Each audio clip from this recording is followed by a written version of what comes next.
त्याच्यानंतर आले राज्यातले सगळे विधानसभेचे निकाल।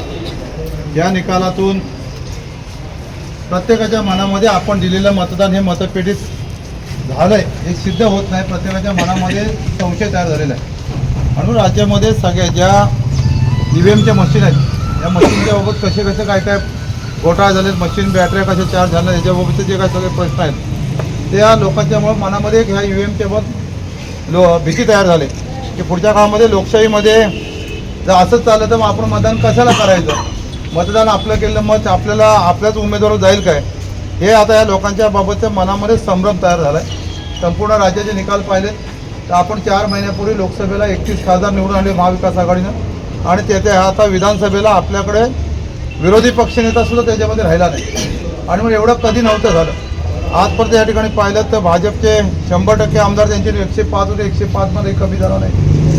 राष्ट्रवादी अजित पवारचा एकही 40पैकी कमी झाला नाही। शिंदे गटाचा एकनाथ शिंदेचा त्यांच्या 40पैकी एकही कमी झाला नाही। आणि त्याच्यामुळे हे निवडणूक मतपेटी आल्या ते लोकांच्या मनात संशय आहे। त्यांनी येतानाच सगळे मॅनेज करून आले, मतदारांनी मतं टाकलेत पण त्यांनी मतं त्या ठिकाणी मतपेटीद्वारे त्या ठिकाणी EVMच्या माध्यमाने हॅक केली गेली, मशीन मॅनेज झालं याच्याबद्दल संशय आहे।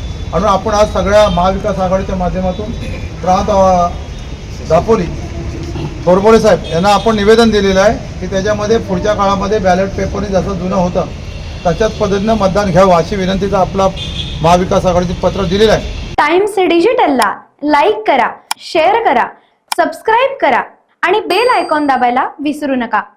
Times digital.